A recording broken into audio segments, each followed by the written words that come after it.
History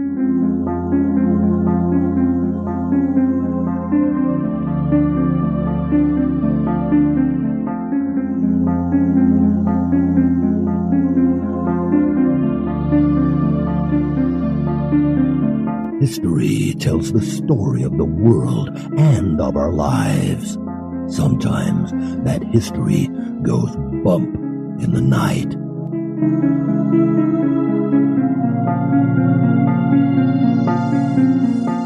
Broadcasting from the center of oddity and the supernatural in Central Florida, it's the History Goes Bump podcast. Hello, you spooktacular people. Welcome to History Goes Bump Redux. I'm your host, Diane. And this is Kelly. Kelly, on this episode, we're winding back to our episode on witches in America. Ooh, looking forward to this one. This one we've entitled The Bell Witch and Other Witches in America, because I really wanted to emphasize the whole Bell Witch, because that is going to be the main thing that we talk about on this. We'll explain as you're doing the intro about how we've switched this up a bit, but we did do an interview with who I believe is the expert on the Bell Witch, Pat Fitzhugh, back in the day. And we're going to present that interview here again, a little bit updated. We'll add you in, Kelly, and get the audio a little bit crisper sounding. Are you ready to go back? I'm ready.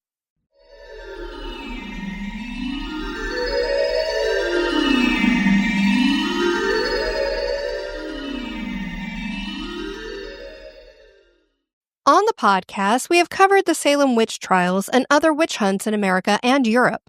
When we originally produced the Witches in America episode, we touched on a couple of the witch hunts that took place before the Salem outbreak, some Native American witches, and a couple of infamous witches, the River Witch of Marietta and the Bell Witch. We are still going to include some of that here, but the witch hunt material got a more thorough treatment in episode 307, so we pulled that out. This Redux will explore some other witch narratives from America that we didn't cover before and update the material on the Bell Witch. Most of the people accused of witchcraft in the past weren't actually witches, but that does not mean that there were not or are not really witches in America. Witchcraft has long been practiced in America, and Wicca is an accepted religious practice in our modern era. Join us as we explore the witches in America. We heard a voice through stars unknown, not made of flesh, not made of bone. It called to us from dark and deep, from dreams that never dared to sleep. Let's start first with a very basic question, and that is, what is witchcraft? A standard dictionary definition is something along the lines of the practice of magic, especially black magic, and the use of spells. The real answer is actually very complicated. It depends on who you ask, and for practitioners of witchcraft, it depends on what they're interested in pursuing. Some belong to a religious group like Wicca, and others are secular and even atheists. Some cast spells and hexes, while others are more into growing herbs and plants. Witchcraft is made up of many communities with long histories that consider themselves pagan, polytheist, and Celtic, and can be a catch-all term for voodoo practitioners, shaman, medicine men, and etc. They each have different techniques and beliefs, but at the core, they are very similar. During the historical witch hunts in America, anyone not participating in the official church of a town was considered an outsider, and if they started doing things like making tinctures, running items through fire, talking to nature and plants, and believing in superstitious stuff, they brought negative attention to themselves. Blue laws were enacted in the colonies of New England in the 1600s, making witchcraft illegal. These laws stated, if any man or woman be a witch, that is, hath or consulteth with a familiar spirit, they shall be put to death. There have been several famous witches or witch narratives outside of the historical witch hunts here in America, and we are going to explore some of these. First, we have Leather Lips. Occasionally, the shaman or witch doctor of a Native American tribe has been considered a witch. This witch story comes out of Dublin, Ohio. There was a Wyandot chief named Shate Hyarona who most knew as Leatherlips. I mean, that name's pretty hard to say. It's much easier to say Leatherlips, I would have to agree. But I have no idea why he was called Leatherlips. I'm assuming his lips look like leather, maybe? He was an elder of his tribe and was accused by the Shawnee chief Tecumseh of practicing witchcraft. Leatherlips' own brother, Roundhead, called for the execution of his brother. Can you imagine? That's terrible. Yeah, kill my brother. The real reason for the accusations were more than likely because Leatherlips wouldn't unite with Tecumseh and turn against the white people. Instead, Leatherlips was befriending them and selling land to them, including William Henry Harrison. He was put to death by the tomahawk. They say he haunts Dublin and curses the annual golf tournament with rain. It is believed that the golf course was built over his death and burial site. Boston artist Ralph Helmick created a 12-foot-high sculpture of Leatherlips' head, which is made from native limestone stacked and mortared together. And this was placed in Scioto Park in 1990. It's a very unusual-looking sculpture for sure. Next, we have the witches of Abiquiu, who were in an area in New Mexico that was a land grant called Abiquiu. The Genesaro tribe lived here, and accusations of witchcraft were made against them between 1756 and 1766. The Genesaro land grant of Abiquiu was the crown jewel of Governor Velez Cachupin's plan to achieve peace between the natives and the early New Mexican colonists. Part of this peace plan was allowing the Genesaro to hold their own beliefs rather than convert to Christianity. The religious leader there was Father Juan Jose Toledo, and he didn't like this plan of not converting the native population. He believed the indigenous people had bewitched the governor. It was later written in 1777 that, in the year 1764, some women possessed by the devil broke loose in this kingdom. Two of the most powerful sorcerers at Abiquiu were Genesaro women named Atole Caliente and Petrona Lacome Galinas. The claim was that after they visited sick people, those people became more afflicted. Toledo said that he came under the spell of one of the Abiquiu witches.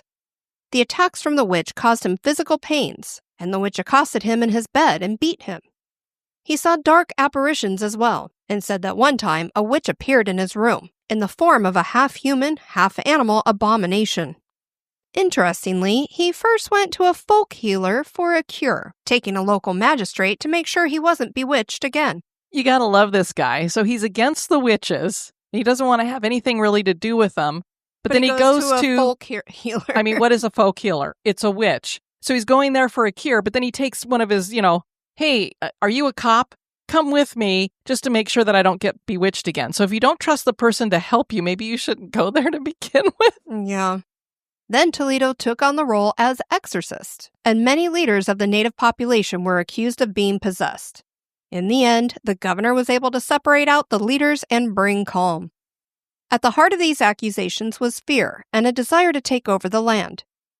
The fact that there was no devil in the native beliefs made it hard to believe that these people would have made pacts with the devil. Yeah, I mean, how are you making a pact with the devil if you don't even believe that he exists? Next, we have the Witch of Yazoo. In the early 1800s, Mississippi had the Witch of Yazoo, referencing Yazoo City. This woman was reportedly a decrepit-looking old woman who lived on the banks of the Yazoo River. Rumors circulated that she was killing local fishermen with arsenic after she lured them to her house. Then she buried the bodies in the woods. In 1884, the town sheriff caught her in the act and she was put to death. But before she breathed her last, she cursed the town and said she would burn it down from the grave. About 20 years later, in 1904, a mysterious fire broke out and burned up over 300 buildings. Locals remembered the curse and believed that that is what caused the massive blaze. And as we know, many, many cities back in the day would catch fire and the whole place would go down because they were built all of wood and you didn't have the kind of firefighting that we have nowadays, or even the fire prevention inside the buildings. But maybe, just maybe, it was actually a curse. And next we have the first witch of Winnsboro. Mary Engelman was a woman living in Winnsboro, South Carolina, who was accused of witchcraft when cattle fell ill near her property and crops failed. Animals and people started acting strangely too. Mary was a 77-year-old woman with an unfamiliar German accent and made an easy scapegoat. She was rounded up with 3 other women, and they were tied to trees and had their feet set on fire.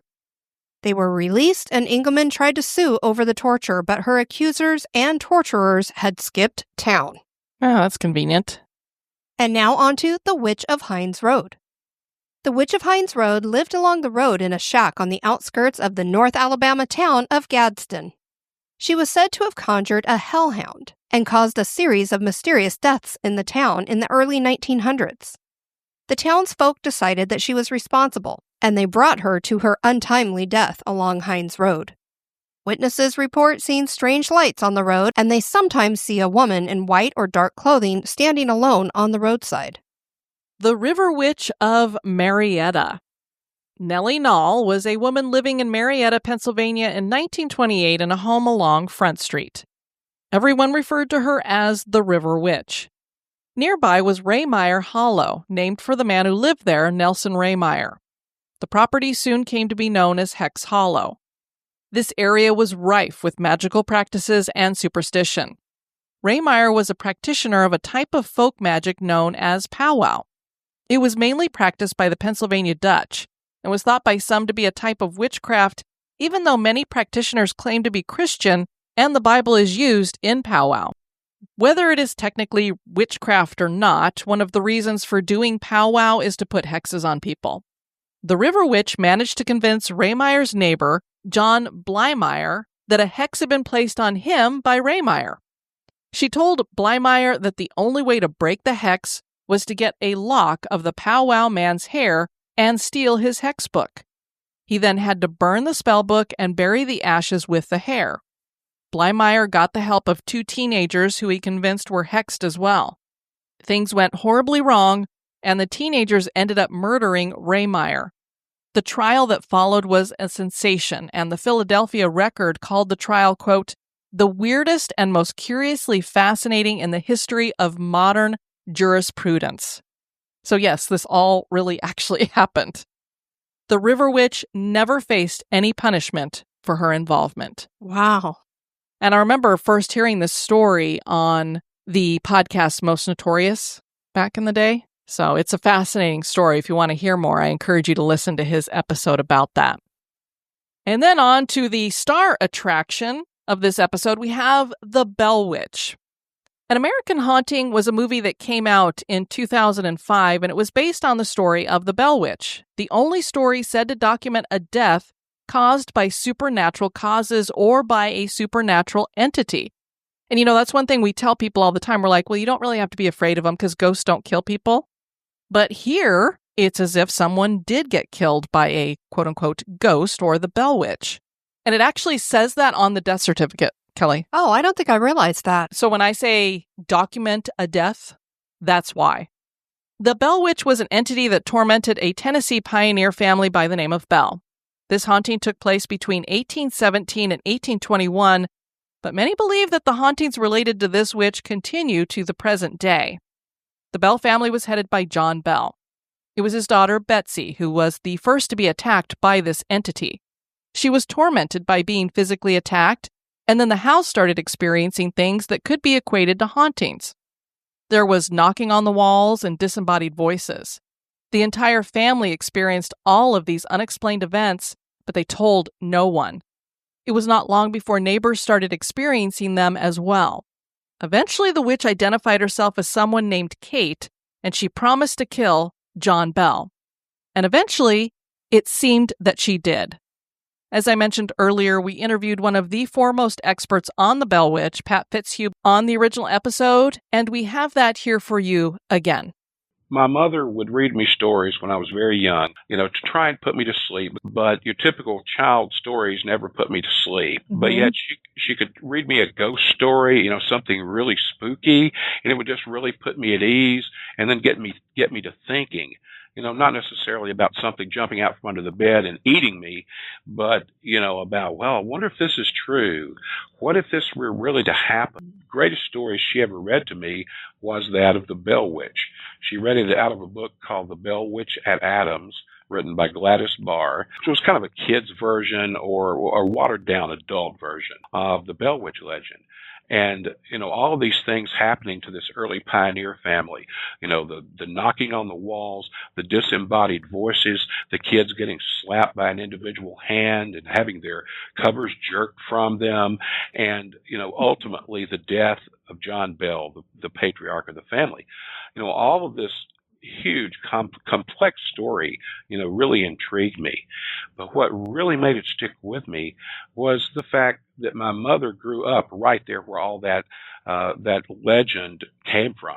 And she knew descendants of the people involved. And in fact, Wow. in our family, 7 generations back, there was actually a marriage into that family.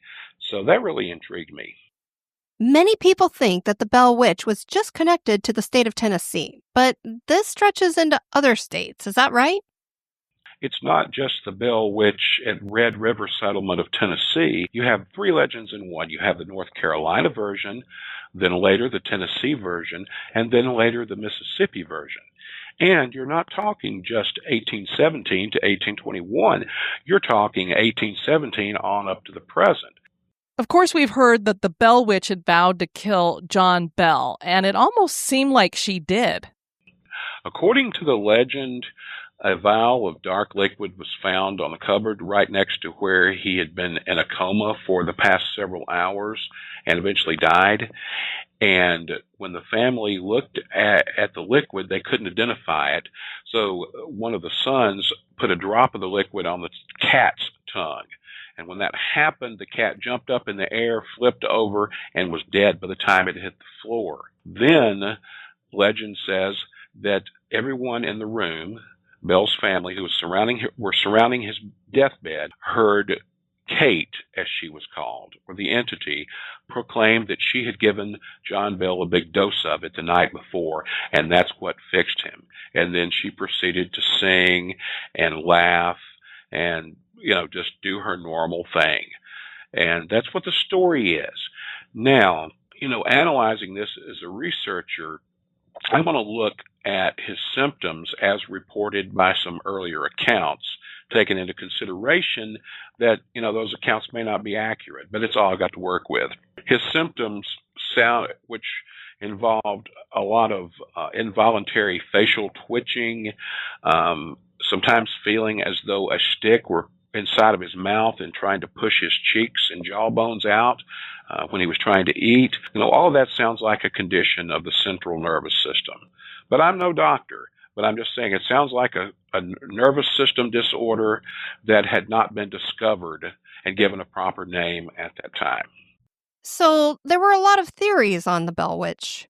Why would this Kate lady want him dead? And did she think that he was a bad man? There are many theories as to the origin and purpose of the Bell Witch, some of which are plausible but not provable, and some of which are ridiculous and not provable. There's not to say that that's why Kate thought he was a bad man. There were some other issues, real issues that came up that are actually documented on the public record. John Bell once took a man to court because the man beat up his slave. In another case, John Bell had a business transaction with another man and charged the man too much interest. And as a result, John Bell faced legal action for that. Those are the only 2 things I noticed or have been able to find and validate that might make Kate or someone think he was a bad man. So, Pat, we have people out here who think that the Bell Witch is a demon, right? Demonics have been brought up plenty, especially with regards to the entity's knowledge of religion and ability to argue with preachers.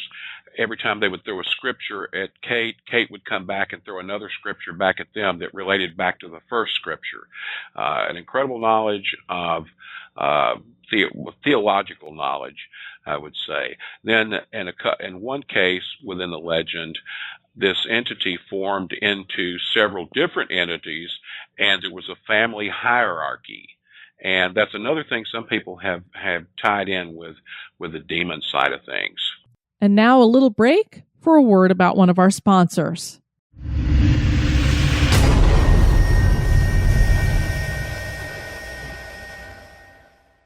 President Andrew Jackson reputedly had a run-in with the Bell Witch.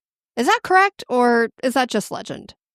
Fun little story to tell. It seems that John Bell's oldest son and second oldest son had fought under Jackson in the War of 1812 at the battles of Horseshoe Bend and at New Orleans. And also, Jackson owned property up there, just off of Ogden Road, very near the Bell farm. Anyway, what happened there is apparently Jackson got word or had heard about all these disturbances happening up in the northwestern end of Robertson County, and that involved some men named Bell.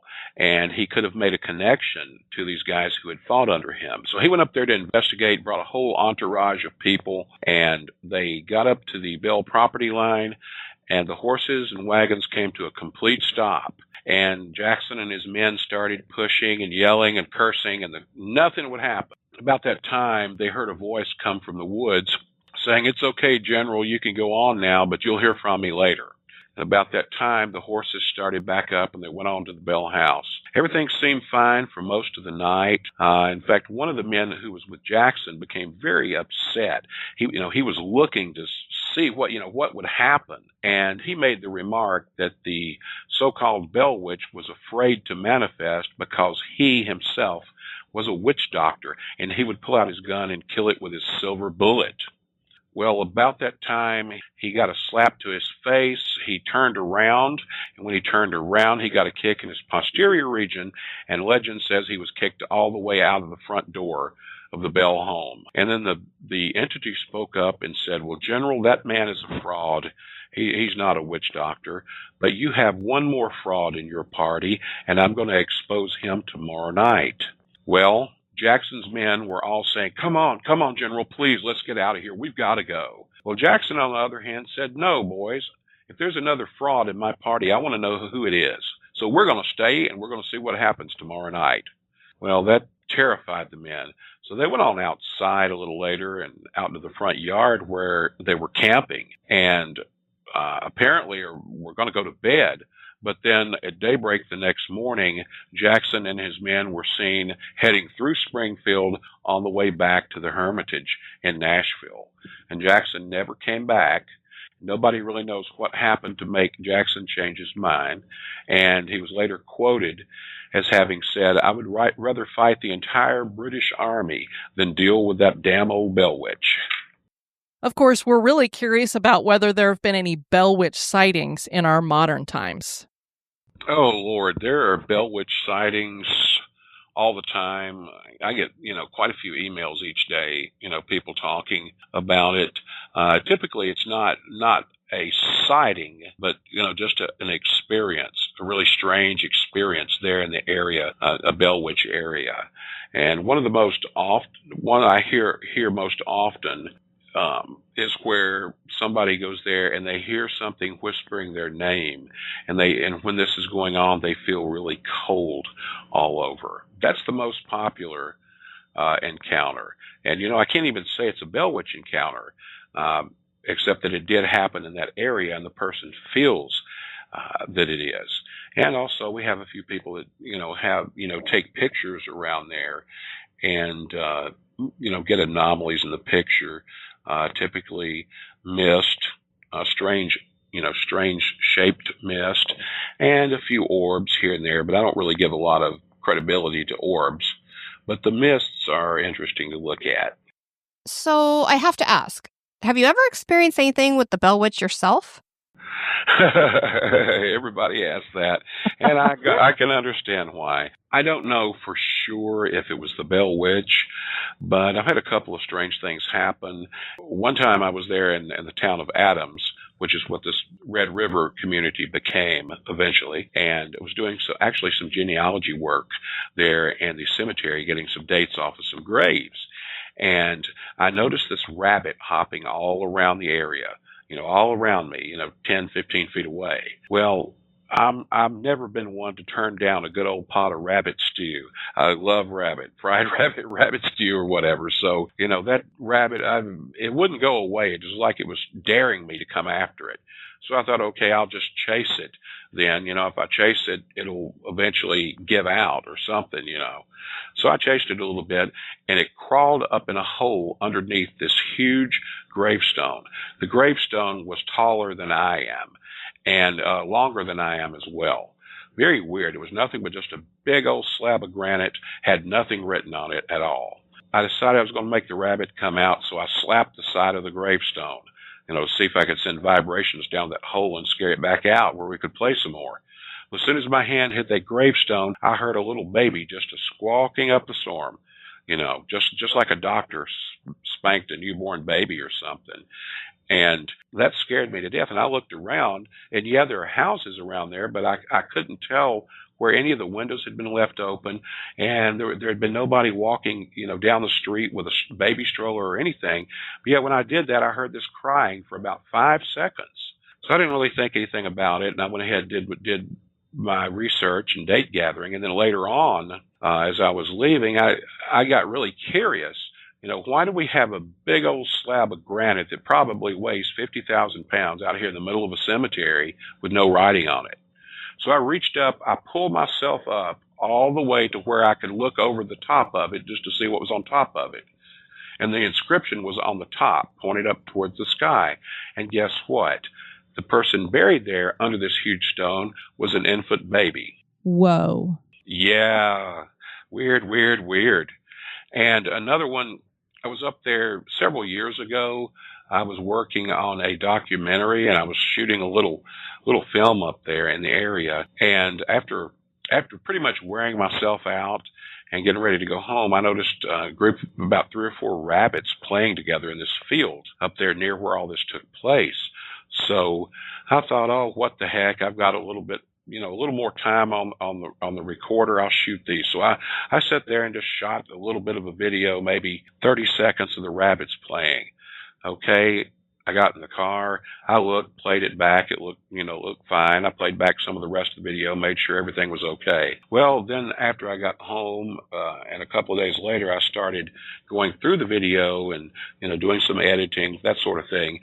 And I noticed that the place at the point where I had taped the rabbits, it showed nothing but the field, and the rabbits were no longer there. I played it back on my camera in the car, and they were there playing in the field. But yet, when I get home and put that tape in the TV, what do you know? There's nothing but grass, no rabbits. And I thought that was weird as well. What's crazy about these rabbit stories that Pat shared is that John Bell reportedly saw a weird creature on his land that looked like some kind of dog, but it had the head of a rabbit. So these stories kind of go hand in hand with you, Pat, seeing rabbits, and then the story of this weird, cryptid creature that has this head of a rabbit. So the original homestead is no longer there, right? Yeah, that's correct. It is torn down. There's a replica of the original Bell home, which is over near the Bell Witch Cave. There's actually one structure still there. It was used as a slave quarters and then later as a tenant farmer's residence years after the Bells had moved on. And it has been moved to the City of Adams school building there. It's a small log cabin believed to have been built by John Bell and his sons. Well, although the Bell home is no longer there, or at least, there's just a replica there, this hasn't affected the Bell Witch's ability to haunt the place then. Yeah, that little cabin is something else. The story is nobody's ever been able to spend the night in there without running out and not even telling people what happened. But actually, I broke that. I spent the night in there one night back, I think it was about 2001. There was me and a couple other people, including Bob Welch, former guitar player for Fleetwood Mac. Oh, wow. Who sadly passed away earlier this year. But it was Bob, myself, his wife, and a couple other people. And we all spent the night in there and, didn't really experience anything at that time. other than all of a sudden a bunch of pigeons shooting up the chimney. And nobody knew that that chimney was full of pigeons except for me. So, I got a kick out of it. All of a sudden, all this flopping comes from the chimney, and everybody sitting in the room just about jumps up and flies through the ceiling. I would have been out the door. How about you, Kelly? Well, I don't know. Maybe. Probably. Yeah. And later on, a year after that, there was a Bell Witch Festival put on. And I was up there in that house. Several of us were in there spending the night. This was about in 2002. And it was odd. We were in there doing, I was telling Bell Witch stories, and another person from MTV's Fear show, if you remember that one, she was doing what they call automatic writing, doing a lot of her paranormal investigating. Well, about just before daybreak, this young guy, I don't know who he was, long hair and a beard. He had been curled up in the chair, the rocking chair, the whole time there in the cabin, asleep. All of a sudden, right about daybreak, he jumps out of the chair, runs over to the back door of the cabin, leans over and throws up all over the place, all over me, all over the people I was sitting with back there, and then turns back around. Yeah, runs out the front door, jumps in the car, and hightails it out of there. To this day, I don't think anybody knows what happened to the dude. But yeah, that was weird. I don't know if something overtook him or possessed him or exactly what happened. Maybe it was his dinner. There was no dinner. Okay, so maybe he was possessed. Pat was just great. If you want to talk to somebody about the Bell Witch, he's definitely the person to go to. As I was updating all this stuff, of course, I came across our Sam and Colby. They did visit back in 2023, and I have to say they did a very respectful investigation here, shared a very good history. And one of the things that they did that I think was great was that they went back to basics to begin with. So when they first go into the cabin that's a replica of what had been the Bell cabin, they took in no equipment, and they decided to see if they could get knocks, since that was how the haunting really had began for the Bell. So they're like, hey, let's see if we can get some knocking going on. And I believe when they had investigated at the Queen Mary, that was one of the main pieces of evidence that they had gotten on the Queen Mary were these knocks. So they were kind of hoping for the same thing. And sure enough, they got some very clear knocks. Now, of course, I'm going to say I wasn't there. I can't see if they've got some other people with them that are knocking on walls, but they all seemed legitimately surprised when they were getting the knocks. And they weren't happening like, can you knock for us? And then you get the knock immediately. It would be like a little bit later, but it was close enough that it was like it's responding to what they're asking or requesting. They were told by tour guides that after they reopened after COVID, more people claimed to be touched, and guides were scratched to the point of drawing blood. So it's almost like the spirit got more physical with people. And I don't know if it was because people weren't allowed to go there during COVID, so the spirit got lonely or was angry that there was nobody there, or maybe it intensified its strength, whatever this entity is. And so it started seeming like it was getting more violent. A spirit identified itself as Kate in an EVP.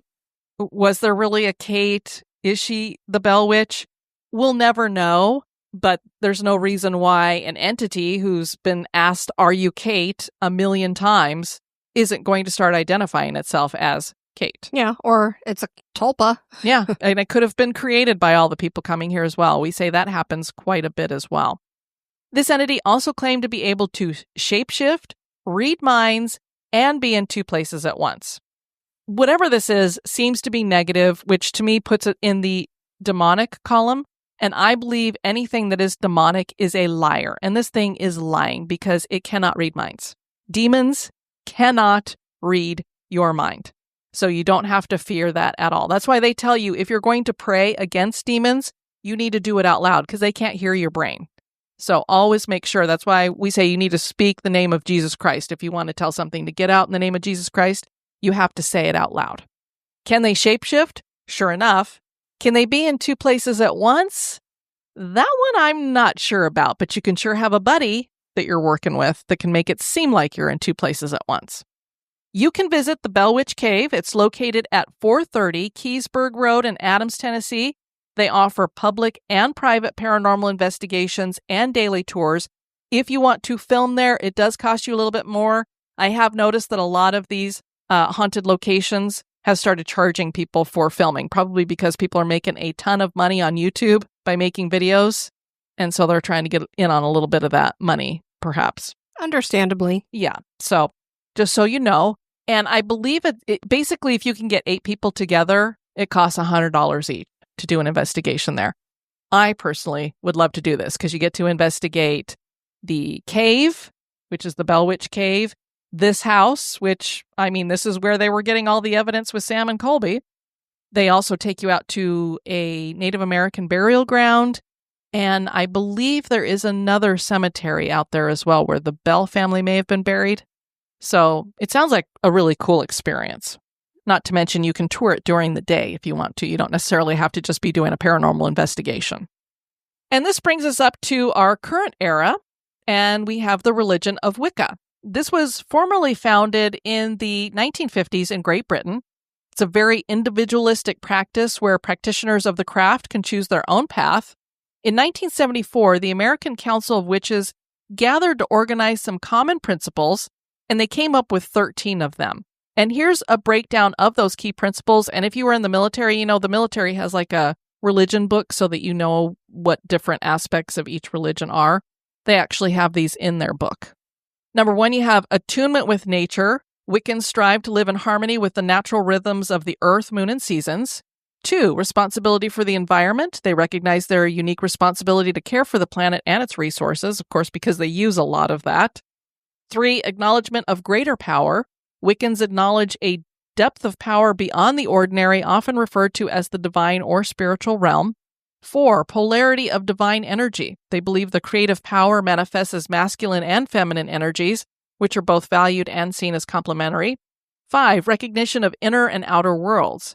Wiccans acknowledge the importance of both the physical and spiritual or psychological dimensions of existence. 6, emphasis on personal responsibility. Each individual is responsible for their own actions and choices. 7, the practice of magic. Wicca incorporates the practice of magic for personal growth, healing, and positive change. 8, the Wiccan Rede. I think is that how you think you'd say it? R-E-D-E? This ethical code, often stated as, "and in harm none, do what ye will," guides Wiccans to act responsibly and avoid causing harm. 9, rejection of authoritarianism. Wiccans do not adhere to hierarchical structures of authority within their practice. 10, respect for elders. They honor those who teach, share their wisdom, and demonstrate leadership. 11, integration of religion, magic, and wisdom. Wicca is seen as a holistic way of life that integrates spiritual beliefs, magical practices, and ethical living. 12, openness to different paths. Wiccans respect other religions and spiritual paths as long as they do not seek to impose their beliefs on others. And finally, 13, focus on present and future. Wicca is concerned with the here and now and the continued evolution of the craft. Back in 2022, NBC News ran a story entitled, "Why Paganism and Witchcraft Are Making a Comeback." The story claimed that witchcraft is one of the fastest-growing spiritual paths in America. Adherents rose from 8,000 in 1990 to 342,000 in 2008. Witches are generally solitary people, and so it can sometimes be hard to assess how many witches are in America. And don't call male Wiccan practitioners warlocks. This is highly offensive because the term warlock is meant to refer to a person who has been locked out of a coven. This is usually done to an individual who has betrayed the coven or used magic for ill gain. Many of us grow up with images of witches flying around on brooms as they wear black pointed hats and cackle. They might even have green skin. Or for those of you who are younger, witches are young people going to school and learning the ropes with a lad named Harry Potter. But real witches are just normal people. They might be your neighbor or your sister or your best friend. Can they really conjure magic? That is for you to decide. I want to thank you guys for joining us on this Redux. I've been your host, Diane. And this has been Kelly. You take care now. Bye-bye.